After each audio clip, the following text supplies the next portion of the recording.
Good afternoon,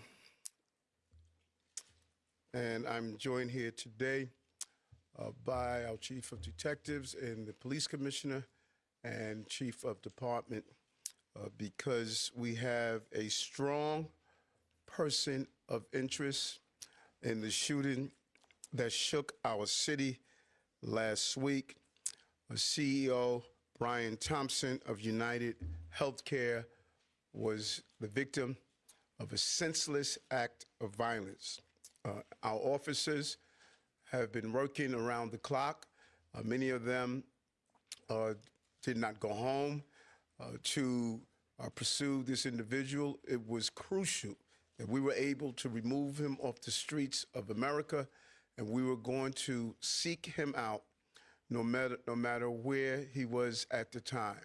And so this is a strong person of interest.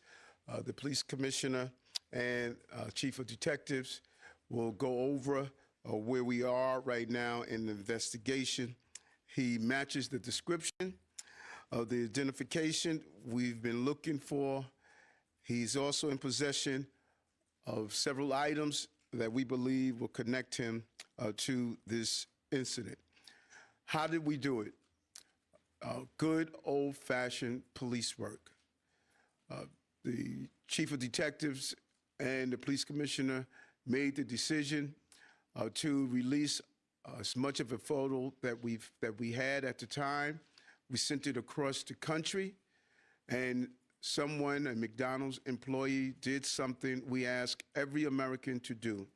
If you see something, say something, but most importantly, do something.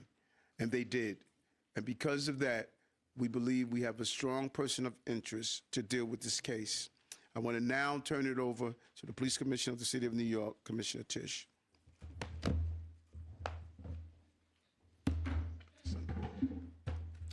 Thank you, Mayor. Good afternoon, everyone.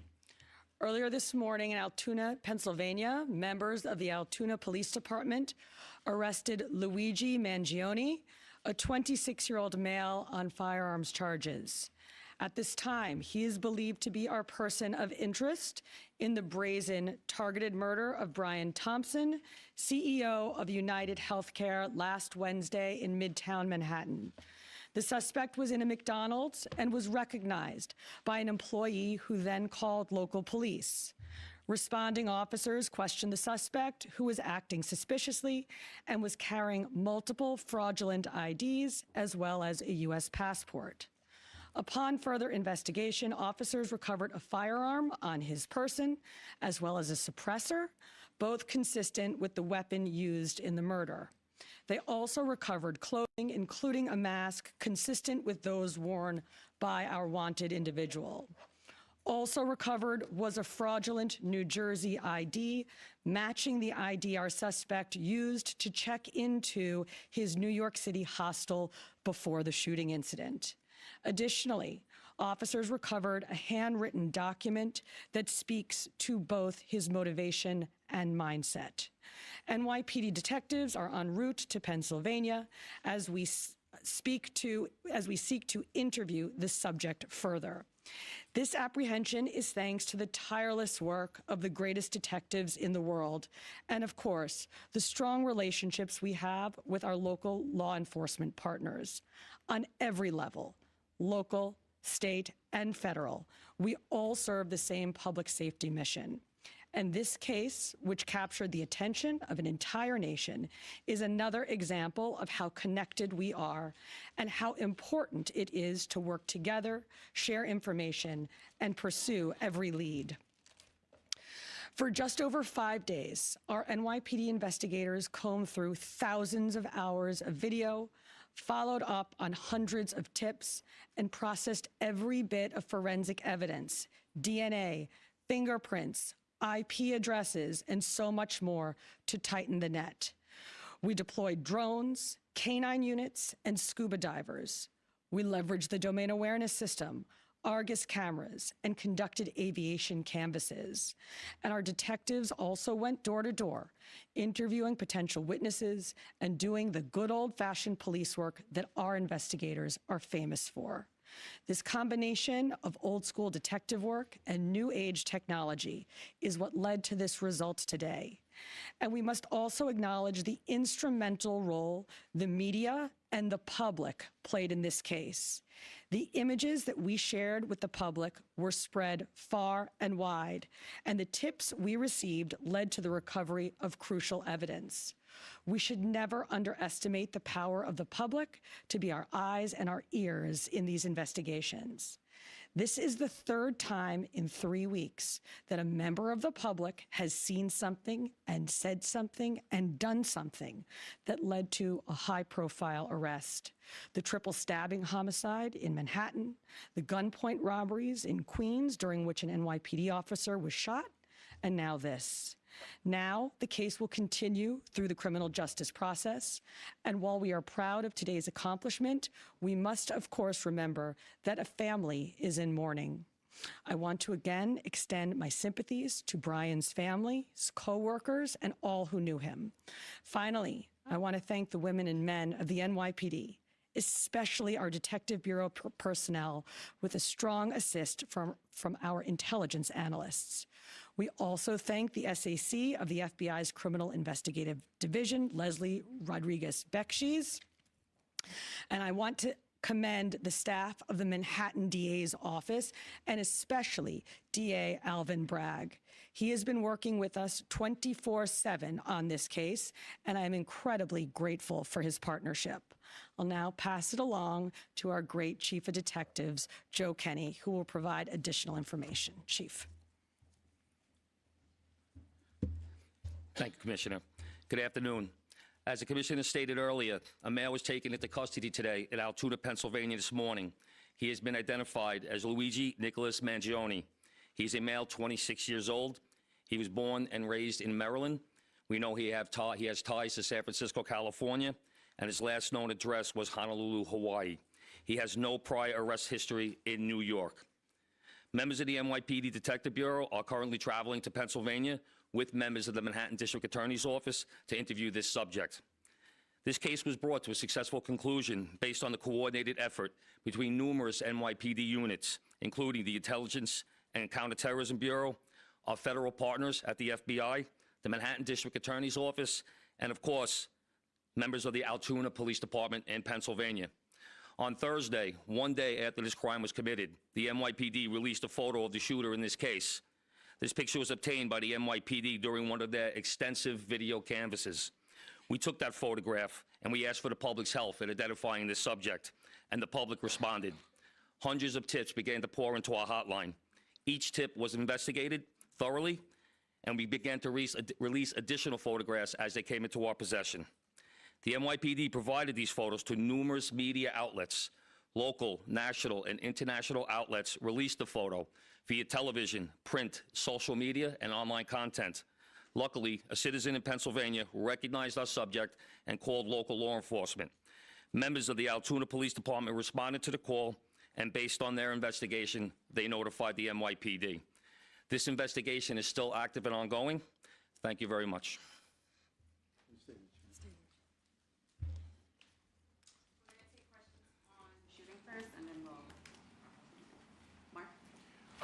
I had a couple questions about the document that he was found in possession with.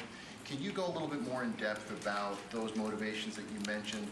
Was that CEO specifically named in that document? Was there anything more about him wanting to go after others?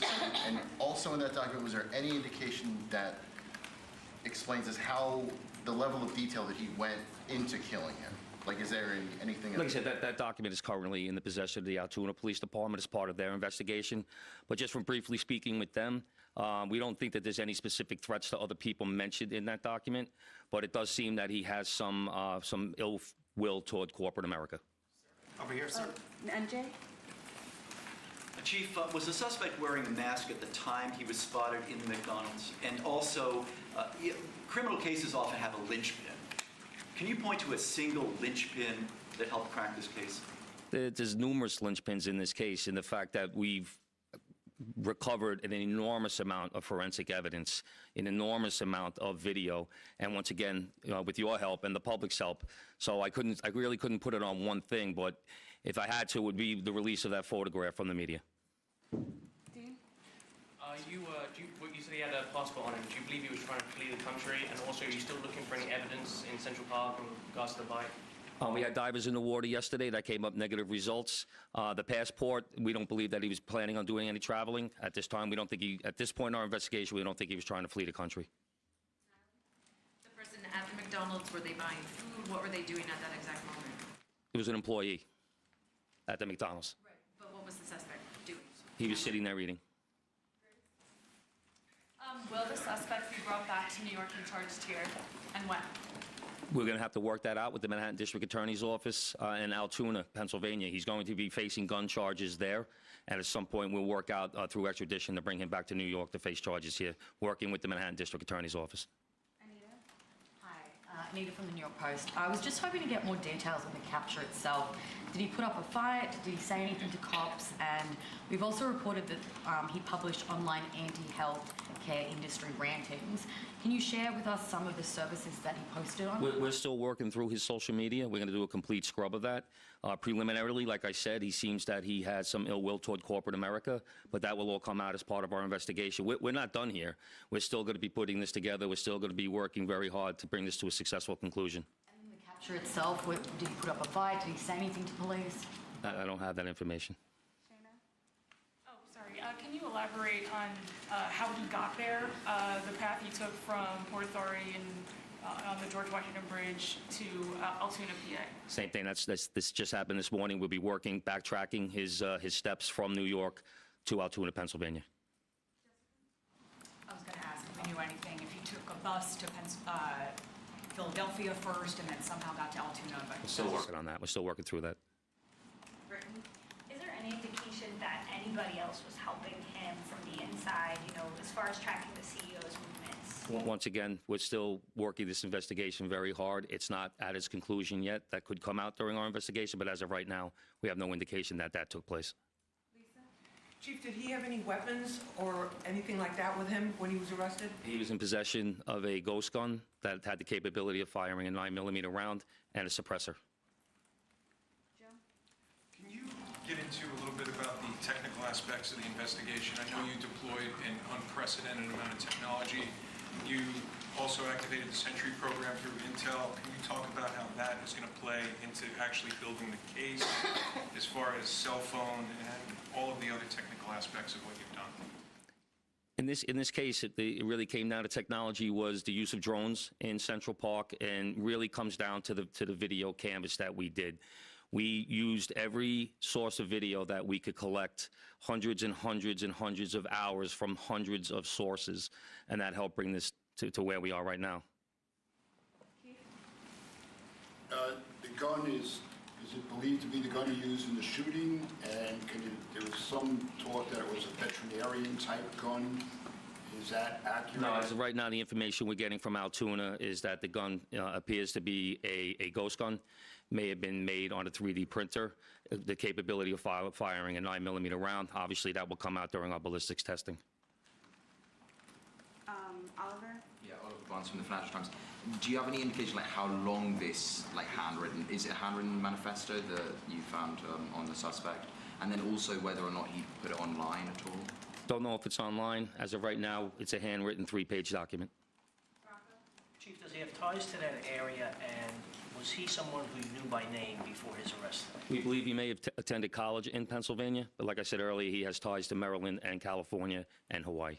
And you knew him by name before today? Was his name on your radar? Excuse me? Was his name on your radar? Was he someone who you had been looking into before his arrest? No, we did not have his name prior to today. Brent, sorry. Does he have any prior arrests? I know there were none for New York City, but is there any prior arrests anywhere else in the country? We have not come across any arrests in the country. Chief, hi, how are you? On two things. On the ghost gun, is it something you're going to be looking into to see if he made it himself and can he make that himself? Or would he have to buy the gun the way it was? No, once again, that'll be part of our investigation as we follow up.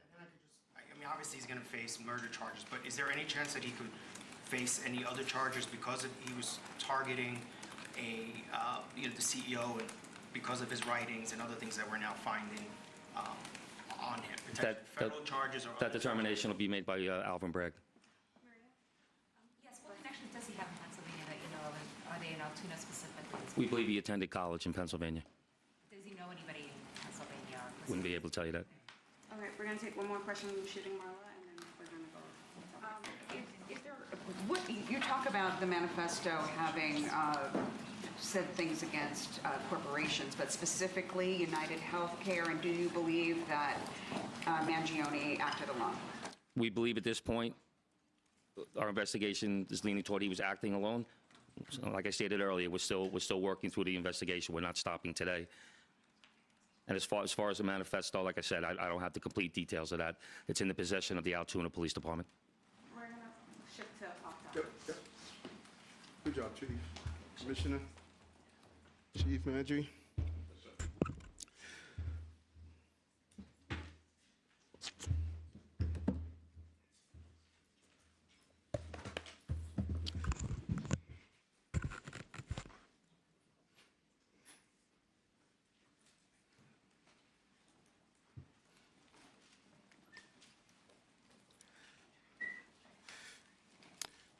Again, great job by the New York City Police Department. Certain aspects of this investigation and the crime itself is something that we have been zeroing in on.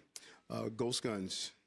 We have really talked about this since the beginning of the administration. They could be made on a 3D printer, and they are extremely dangerous, and we must do more on the federal level to clamp down on the availability of ghost guns. And it just really leads into just the top headers of what we did last week and what we're doing this week. This week is all about public safety. Public safety, I've stated over and over again, is a prerequisite to our prosperity, and we're going to continue to make this city a safe city. It's the safest big city in America, but anytime you have a crime of this magnitude, it shocks us, and it really has a major impact on the perception of crime in this city. This crime has continued to go down. We're going to continue to do what's needed. Today we announced an Every Block Count initiative, and the blocks that we identified since October, they have not had one shooting or one shots fired job that came over. We're going to add that on to our community link operation that has resulted in over 1,000 operations and over 700 complaints resolved, nearly 16,000 summonses issued, and over 200 people placed in shelter. Our community link initiative is extremely important. It operates every day across the city, removing ghost cars, targeting illegal vendors, and addressing the everyday problems that make New Yorkers feel unsafe. The precincts where we have focused on our Every Block Count is the 73rd Precinct in Brooklyn and the 46th Precinct in the Bronx. These two precincts have historically seen high rates of violent crimes and shooting incidents, and so we want to make sure we deal with all of those quality of life issues that impacts why criminal behavior takes place. We don't want to only to be reactive, we want to be proactive. Hats off to the team. It's a big belief on my part. You have to dismantle the historic walls that kept us from operating together. FDNY, DSNY, DOB, DEP, HBD, NYCHA, Parks, DOT, and other community-based organizations are all part of this initiative with the local block CEO and many, many more agencies. You know, last week we announced Axe the Tax for working class. We're really pleased with this initiative. $62 million will be going back to those who are at 150% of poverty line. When you add that with our earned income tax credit and the other initiatives that we put in place, it clearly shows how important it is for us to focus on working class, low-income working class people. We really want to thank Senator Leroy Comrie and State Assembly Member Ronise Bichat-Hermelin for carrying the bill. So, Amaris, why don't we open the floor to a few questions? Hi, Mr. Mayor. How are you? Good. Other Good. big news today, Daniel Penny was found not guilty of Yes. the killing of Jordan Neely. I wanted to get your thoughts on that. And then another question. Last week on our morning show, you left the door open seemingly to rejoining the Republican Party. I wanted to know why you didn't say you're a proud Democrat. Do you find issues with your own party? First, as I stated when this incident first happened with Jordan, that's my son's name. And so, these incidents that happen in the city is not only professional, but they're personal, and we take that with us. Jordan should not have had to die. I strongly believe, as I've been stating, probably from day one, we have a mental health system that is broken. When you have someone repeatedly going through that system, that's a signature of failure. And we need help in Albany and in the city council. We can't sit back and mourn the loss of someone that is caught up in this system when we're not taking the action every day. But a jury of his peers heard the case, saw all the facts and all the evidence, and made a decision. And I joined DA Braggs in stating that I respect the process. And then on my second question last week on leaving the door open about joining the Republican Party on our morning show, why didn't you say you're a proud Democrat, and do you find issues with your own party? No, it's amazing how things take legs and create their own creative writing style. I never stated that I was not running as a Democrat. I ran as a Democrat as a senator, as a borough president, as a mayor, and I won. I'm running as a Democrat. I was on Channel 11, and they asked the same question. I said the same thing. I am true blue, but I'm also a true blue-collar mayor. And the American people in general, but specifically here in the city of New York, they're tired of this squabbling after campaigns are over. I don't think anything is more infuriating than while you are dealing with everyday crisis, people are having an intellectual conversation of parties. When I took office as a police officer and as an elected official, I pledged allegiance to the United States of America. That's what I said on your show. And how did I run wild? That's just the nature of the creativity that comes from your industry. I ran as a Democrat, I'm going to run as a Democrat, and I'm going to win as a Democrat like I did the last time. Good to see you. How are you? Not too bad. How are you doing? Good, good. I was wondering if you could follow up on another comment you made over the weekend about the potential of invoking executive action to override the council and sanctuary city laws. Can you give us any other details about what you're considering doing? I think you've expressed why, but any details about any new policy you're presenting? And one quick follow-up to Kelly's question. Do you think the verdict in the Daniel Penny case says anything about the mood of the city, and do you feel like it opens the door for maybe more of these interactions of people taking justice into their hands, so to speak? Yeah, good question. And I'll answer the latter first. What you see, what people often do, a lot of people make interpretations, about trials, but juries are in the courtroom. They're hearing every piece of evidence. They are hearing the testimonies. They have to make the decision, and that's the system that we have. And actually, it is probably one of the best systems on the globe. And I think the juries heard the evidence and made a determination based on the evidence that they heard. And does it impact what's going to happen throughout the city, that people are not going to take action or going to take action? I don't think it does. I think that oftentimes people make these decisions when they are in the midst of it. And there's a desire of New Yorkers to help out those who are in need. There's a desire of New Yorkers to always respond when they believe it's necessary. And I don't think that is going to change in any way.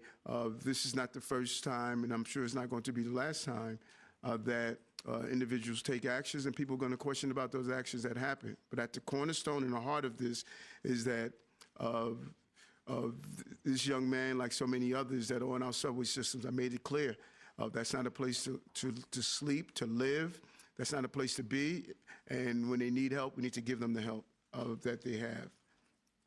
What was your first question? Quickly, if you could give us any more details about what you're That's the thinking sanctuary about the city. sanctuary city. I have not been unclear about this. I've been extremely clear. I've said it over and over again. I said it last year sometime. The part of the law that the city council, they have refused to change, that we cannot communicate with ICE when people commit serious violent acts. I disagree with that. That was not the sanctuary city law that Mayor Koch put in place. It was not the sanctuary city law that Mayor Bloomberg did. The previous administration made a major change. And there was a report over the weekend where a councilperson stated that, why don't you just open up the federal ICE office on Rikers Island? We can't. It's right. So, one should know what the law is and what the law isn't. And if I had legal standings to overturn that law, then that's the conversation I want to have with the court counsel. When we feel a law is unjust, we go to our court counsel and say, do we have legal standards? We're not going to do frivolous lawsuits just to say we're doing a lawsuit. I was just curious, are you going to add crime? Because there is a list of crimes where someone committed them. You can release a detainer if ICE has a judicial warrant. So is it a matter of adding more crimes? Is it a matter of what you just mentioned, allowing ICE to work on city property? Any specifics you can give us? My directions to the Corp Council was to give me my options on what I could do as the mayor and what EO I can actually put in place. They are looking through the options. They're extremely clear on my feelings about people who harm innocent New Yorkers and people who harm migrants and asylum seekers. I'm clear on that no one in this city should be the victim of a violent crime. And so they're looking at that, and once we make a determination, I can circle back. Mr. Mayor. Yes. How are How are you? Good, thank you. I just wanted to circle back onto the Daniel Penny verdict. Should the governor remove District Attorney Alvin Bragg after losing this case, which you previously signalled is a case that should not have been brought forward? And then I just wanted to follow up with, is the jury's decision a reflection that New Yorkers are sick of a soft-on-crime justice system? Sick of what? They're sick of a soft-on-crime justice system. No, she should not remove D.A. Bragg's. The people voted for the district attorney. We have a process, and I am totally against using mechanisms to overstep the boundaries of the electeds. And so, no. And we've had great partnership with the district attorney and some of the things that we have done in the city, and we look forward to continue to do that. New Yorkers have always been tired of things that allow people who commit violent acts to be part of a revolving door system. I've talked about this over and over again, that we need to deal with those who are repeatedly dealing with carrying out violent acts and those who need help. 18 to 20% of those who are on Rikers Island have severe mental health issues. 51% have mental health issues. That's why my call of using one of the 4 jails that we're opening to turn it into a state-of-the-art psychiatric facility. We could do a better job, and we could do better resources, and it can't be waiting until these incidents happen, then everybody stands up and says something's wrong. We need to stand up before something happens. Hi, Mayor. How are you, Emily? Good. When you meet with Tom Homan this week, are Yes. you planning to talk with him about migrants who are living in the shelter system? And do you plan to express anything to him about the threats of deportation, about your concerns about people who are here who are law-abiding? We're going to have a host of conversations, but at the root of my conversation is how do we secure our border. I want to share some of my strategies. We need a real decompression strategy. It's important to go after those who are committing serious crimes, particularly those dangerous gangs that have come from Venezuela, and now we're finding them on the streets of our country. And I'm interested to hear his ideas on how we're going to go about that, and I'm excited about the conversation. Thank you, Mr. Mayor. On the Daniel Penny verdict, too, I understand you're saying you respect the process. I'm just wondering if you think this is the right verdict. You said last week that you wanted the jury to reach the right verdict. You also said last week that Mr. Penny did, quote, what we should have done as a city in his interaction with Jordan Neely. I'm just wondering if you can elaborate a little bit on what you meant by that on a totally different issue. There was a mayoral forum over the weekend specifically about housing, where 3 candidates committed to quote-unquote freezing the rent, more or less directing the rent guidelines board to not do an increase next year. Is that something you would support, and if not, why? And on these mayoral forums, you didn't show up to this one. Are you going to show up to any of these, or why do you keep skipping? Yeah, first, do I think it's the right verdict or the wrong verdict? The jury made their decision. I respect, like the DA, I respect the process. And that was the process. And what I was saying about we should have been standing up for those passengers. That's what we should have done for the city. And standing up for those passengers mean address the mental health crisis we have in the city, and not just wait until incidents like this happen. And determination of him that he stood up rightfully or wrongfully, that came in front of a jury of his peers. What was your second question? The mayoral forum over the weekend. Yeah, we got many forums that are going to take place, and you know what I've learned when I was campaigning. A lot of people talk about the ideas of what they can do, what they want to do. One thing no one can say, I did it. All the things that I said, for the most part, that I was going to do, from dyslexia screening to reducing tax on low-income New Yorkers to bringing down crimes to high-speed broadband for NYCHA residents to investing in foster care children to do tax incentives for low-income New Yorkers to turn around the unemployment rate. I can give you the whole list. So what they're doing is wishful thinking. I put the team together to make it happen for housing conversion, and I'm happy to hear that they all have woke up and realized we have a housing crisis, and now they're coming up with visions. But it's starting from the fact we had the most comprehensive housing reform in the history of the city. That's what we got to remind everybody. And all those who are running that are elected already, the question should be, where have you been? So if you had all these visions before, don't wait until you decide to run for mayor. We're doing it. And so good luck to them. And I'm looking forward to some of the forums and some of the debates. I'm looking forward to them because I have something to run on, not just a dollar in a dream. But specifically freezing rent, is that something you would support for the RGP? Mr. Mayor, so this morning, the City Council and Public Advocate filed a lawsuit over your suspension of the local law 42, I believe, solitary confinement bill. I'm just wondering what your reaction is to that, they're trying to prevent you from suspending that law. And it would be played out in courts. We just have a difference of opinion here. First of all, we don't have a sanctuary city. I mean, we don't have a solitary confinement, and I don't know why they keep saying that. We don't have a solitary confinement. And I'm not a hard guy to figure out. I made it clear over and over again. Public safety. And I don't go to Rikers Island just to, have a photo op. When I went on Thanksgiving Day, it was to talk to the correction officers and the inmates. It was to walk through and see, are we making progress? I've been on Rikers Island more than any mayor in the history of this city. And my job is to make sure correction officers are safe, the civilian employees are safe, and inmates are safe. 80% of those who are assaulted on Rikers Island are assaulted by other inmates.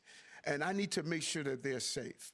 And the way the law was written, it jeopardized their safety, and we took necessary steps after communicating with the Corporation Council, and the courts will make that decision.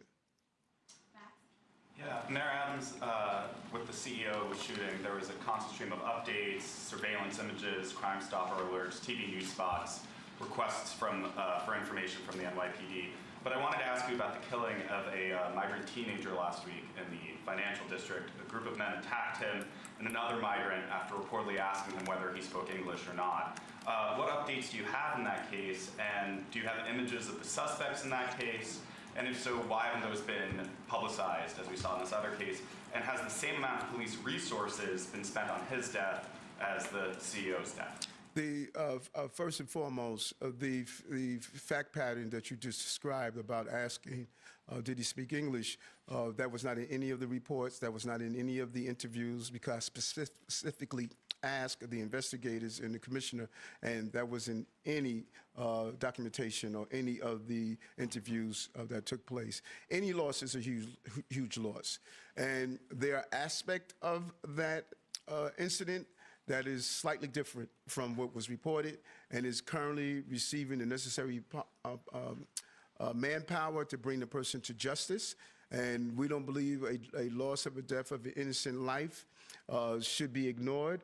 But when you have a specifically targeted shooter, we didn't know if this person was going to carry out additional shootings. We didn't know if this person was a serial shooter. We didn't know what we had. We knew we had to take him off the streets of the city. So the urgency was not so much that was he a CEO in comparison to someone that's a low-income New Yorker? No, it's not. We did not know what we had and what was going to be the extent of that. And as it was just mentioned, some of the preliminary reporting that the chief gave us is that he was showing a total, appeared to be a distaste for corporate America. So we didn't know what was next. And we did the necessary decision to make sure we brought this person to justice and took him off the streets of New York. So the reporting hasn't been accurate. Do you have any updates on that case? We're actually moving on. Morgan? Hi, Mr. Mayor. Hey, Morgan, how are you? I'm good, thank you.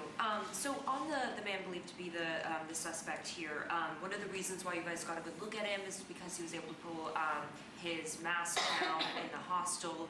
Just wondering if this is prompted you to renew your call to have people not wear masks when they go inside businesses. And then my second question is, you said that you're going to run as a Democrat, but you said you're also a blue-collar mayor. Do you feel like the Democratic Party has strayed away from its blue-collar roots? I think it was last year, early this year, mayor's dog years, we called to say, when you go into businesses and establishments, ask people to temporarily remove their mask. We can close these cases in hours when if everyone will cooperate and just say temporarily pull down your mask. You don't have to permanently take it off, but once you get that video, once you get that picture, then you are in a good place. And we're going to ask our Uber, Lyft, taxis, all of them to act the same. When you get inside someone's taxi, someone's cab, someone's for hire vehicle, you should have that person pull down their mask so you can see who they are, and many of our vehicles have cameras inside. That would assist us greatly to apprehend the person involved and send the information across the country. And so I will continue to advocate a very smart, simple way of having a great tool for law enforcement, and we're going to continue to do that. And then the second question, you said that you're going to run as a Democrat, Yes. but The Democratic also, groups, yeah. right. No, I think that we are not doing a good job in speaking to working class people. And I've said this over and over again, and I said it pre-election, that our conversation is and must be, as what we've attempted to do in this administration, from housing to bringing down the cost of child care to all the other initiatives. We wanted to speak to working class people, and that's what I hear from working class people every day. And while they are hurting, they don't want this intellectual conversation that I believe the party started to do. You look at what we did here in New York. The minority leader in Congress, Hakeem Jeffries, was able to secure many of his seats here because those candidates were having a working class people conversation, and that's what I think the party needs to do. About the mask ban, Yes. I know that the governor has also been talking about pushing for a ban maybe in subways. You've talked about it. Would you go to some kind of legal ban or something that you would present before City Council? I think it's a combination from our preliminary review. It's a combination from the City Council and a combination from the state. We had a ban in place, and it was removed after COVID. I think we need to re-examine having that put back in place. And I know the governor has voiced some interest in it. And I think that what we saw here it is maybe this would give the wind in the sail to bring this home.